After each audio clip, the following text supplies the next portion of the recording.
અહીં ધ્યાન આપજો। સૌથી પહેલું કામ કરીશું આપણે એક સેન્ટર લઈ અને રાઉન્ડ દોરી દેવાનું। આખું રાઉન્ડ દોરી દેવાનું।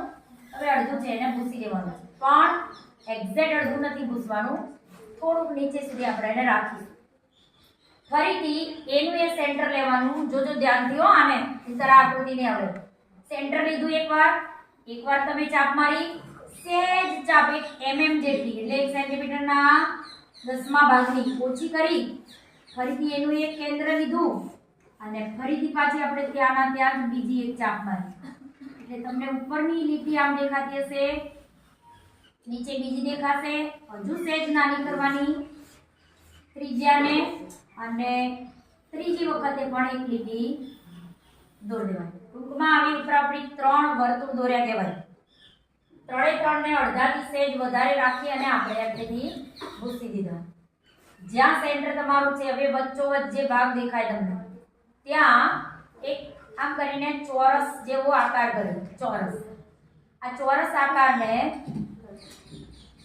આમ ખાડો કરવાનો, અંદર ખાડો કરવાનો, પછી ઉપસાવાનો, પછી ખાડો કરવાનો, પછી ઉપસાવાનો, આ તરફ પણ ઉપસાવાનો, ખાડો કર્યો, ઉપસાયો, નીચે આટલે આયા, એટલે હવે આને આમ કરીને પૂંછડીની જેમ નીચે લાંબુ કરી દેવાનું। ઓળખી એક્ઝેક્ટ આની જેવો શેપ અહીં આપેલો છે એવો જ શેપ લઈ અને ઉપર એક આપણી બીજી એક આકૃતિ મૂકી દેવાની, જે ગ્રંથિ છે આપણી થેલામસ।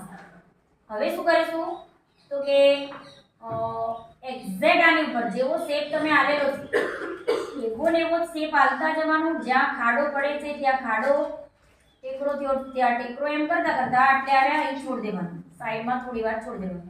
આ તરફ એ જ પ્રમાણે ચાલવાનું। અહીં આવીએ નીચે એટલે એક શેપ 2-3 વખત આવી રીતે આપી અને પછી એને થોડો ફોલો કરીને છોડી દેવાનો।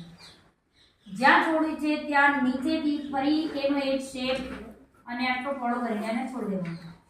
અહીં જે આ જગ્યા રાખી આપણે ત્યાં આપણે જરી આવી આકૃતિ બનાવીશું, જેમ કે તમે ઝાડ બનાવો છો, આવું આમ 1 2 3 બનાવો છો, હા, ત્યાં પછી અંદર જઈ અને પેલી આમ પેલું શંકુદ્રુમનું વૃક્ષ બનાવ્યું હોય એવી અંદર 3 આકૃતિ આવી બનાવી દેવાની। તો અહીં આપણે એક બીજું અને આમ ત્રીજું કનેક્ટ કર્યું। ફરીથી અંદર સેજ જગ્યા રાખી, સેજ થોડું થાય ભાગ એ રીતે અડાડી દીધું। અને હવે મેં જે શીખવાડી એ પ્રમાણે આ એક ભાગ બનાવ્યો, આની અંદર બીજો ભાગ